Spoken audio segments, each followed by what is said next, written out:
Alhamdulillah wassalatu wassalamu ala Rasulillahi amma ba'd. Para ikhwah dan akhwat rahimani wa rahimakumullah.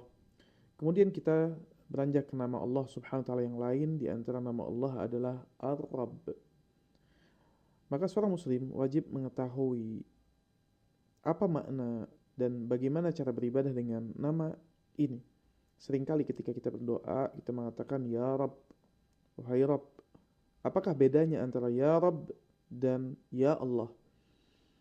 Adapun ya Rabb, nama Allah Subhanahu wa taala ini, Syekh Abdul Razak menyebutkan datang di dalam Al-Qur'an dengan berbagai konteks yang beragam, disebutkan lebih dari 500 kali penyebutan dalam Al-Qur'an.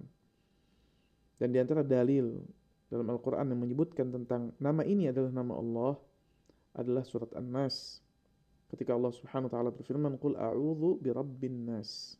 Katakanlah aku meminta perlindungan dengan Rabb manusia. Juga dalam hadis Rasulullah SAW mengatakan ketika menjelaskan tentang ruku', kata Rasulullah SAW, ruku' itu bagian atau gerakan dari salat. Fa'amma ruku'u fa'azzimu fihi ar-Rabb.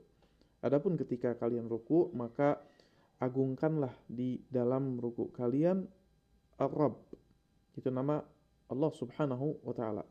Makna dari nama ini para ulama mengatakan paling tidak tercakup yang kita ketahui ada 4 makna dari nama Ar-Rabb. Dan ini di antara kaidah nama-nama Allah Subhanahu wa taala yang indah. Beberapa nama Allah di dalam satu kata memiliki beberapa makna yang masuk ke dalam nama tersebut. Contohnya seperti nama Ar-Rabb ini. Nama Ar-Rabb ini memiliki 4 makna. Nama Ar-Rabb ini memiliki 4 makna. Makna yang pertama adalah Al-Malik, yaitu sang pemilik. Di antaranya hadis dalam As-Sahihain, Nabi SAW ketika menjelaskan, atau ketika beliau ditanya tentang unta yang misalnya hilang, yang ada di padang pasir, yang lolos atau hilang dari majikannya. Kemudian para sahabat tanya, bagaimana jika kita ambil? Kalau Rasulullah SAW menjelaskan kalau itu seekor kambing, maka nggak apa-apa kita ambil, nanti kalau ada yang pemiliknya kita ganti. Karena kalau kita tidak ambil, maka serigala akan memakannya. Tapi begitu Rasulullah SAW ditanya tentang unta, maka Nabi SAW mengatakan biarkanlah dia, yaitu biarkan unta tersebut bersamanya ada tempat minum dan tempat makan. Dia akan mendatangi air dan memakan pohon hingga dia bertemu dengan pemiliknya. Dan Rasulullah SAW ketika mengatakan pemiliknya, Rasulullah SAW katakan Rabbnya, yaitu Rabb dalam hadis ini secara bahasa Arab berarti pemilik. Ini di antara makna yang pertama dan dalil yang menunjukkan bahwasannya Rabb adalah pemilik. Sehingga ketika kita berdoa kepada Allah, ya Rabb, wahai pemilik, yaitu pemilik seluruh alam semesta, pemilik diri saya. Di antara makna yang terkandung di dalam kata Rabb adalah As-Sayyid, yaitu sang tuan, majikan. Di antara yang menunjukkan hal ini adalah firman Allah Subhanahu wa taala dalam surat Yusuf ayat 50 ketika Allah bersabda menceritakan tentang kisah Nabi Yusuf, irji ila rabbik.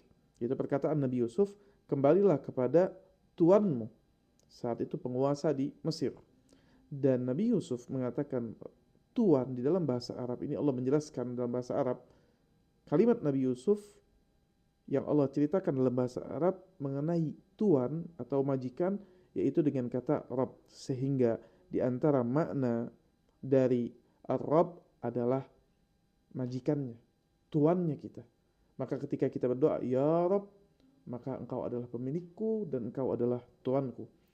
Di antara juga yang masuk ke dalam makna Ar-Rabb yang ketiga adalah Al-Murabbi, sang pemelihara dan yang mendidik, yang betul-betul memperhatikan gerak-gerik seluruh makhluknya.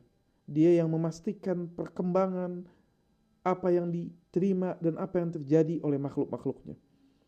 Di antaranya Allah Subhanahu wa taala menjelaskan kalimat Rabb ini di dalam Al-Qur'an dalam surat An-Nisa yang menunjukkan maknanya adalah yang memelihara, adalah ketika Allah Subhanahu wa taala menjelaskan tentang ayat yang menjelaskan tentang mahram, dan Allah berkata wa rabaibukumul lati fi hujurikum, dan anak-anak perempuan dari istrimu, yakni anak tiri dari seseorang, anak yang dibawa oleh istri yang dalam pengasuhanmu dari istri yang telah kamu campuri, yang telah berhubungan.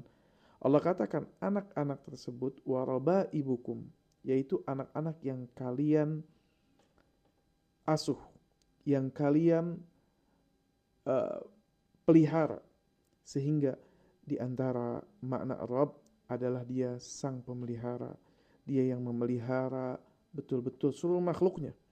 Di antara makna Rabb yang keempat adalah al-mutasarrif, dia yang mengatur segala urusan makhluknya, segala detail perkaranya. Dia yang membuka rezeki, dia yang menyempitkan rezeki, dia yang memanjangkan umur, dia yang memendekkan umur seseorang, dia yang menjadikan seorang wafat dan menghidupkan seseorang. Maka ini adalah al-mutasarrif, dia yang menjadikan seorang sakit ataupun sehat. Maka di antara makna-makna dari kalimat Ar-Rabb ini adalah 4 makna ini. Ketika kita berdoa mengangkat tangan kepada Allah, ya Rabb, maka berarti Engkau adalah pemilik saya, Engkau adalah majikan saya, Tuhan saya, Engkau adalah yang memelihara saya, dan Engkau adalah yang mengatur segala urusan saya. Makanya luar biasanya di antara bentuk keimanan dengan nama ini dan ibadah dengan nama ini, kita melihat ciptaan alam semesta ini semuanya ada yang memeliharanya. Malam dan siang, bulan dan bintang, matahari, seluruhnya peredarannya begitu rapih karena begitu dipelihara, begitu diatur. Dan di antara dampak keimanan, ternyata nama ini di antara nama yang dijadikan oleh para anbiya untuk berdoa ketika mereka berdoa.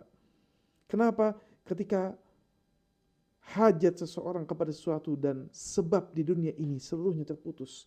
Terkadang kita memiliki sebuah kebutuhan yang ternyata seluruh sebab yang bisa kita kerjakan seluruhnya mentok, terputus.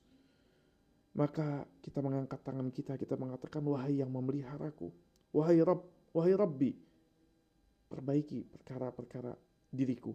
Maka minta kepada yang memelihara kita. Terkadang usaha kita itu mentok. Ingat, ada yang memelihara kita, ada yang mengatur urusan, dan dia yang akan merapihkan urusan kita satu demi satu jika kita kembali kepadanya dan taat kepadanya. Barakallahu fikum. Ini di antara makna dari kalimat atau dari nama Allah Subhanahu wa taala Ar-Rabb.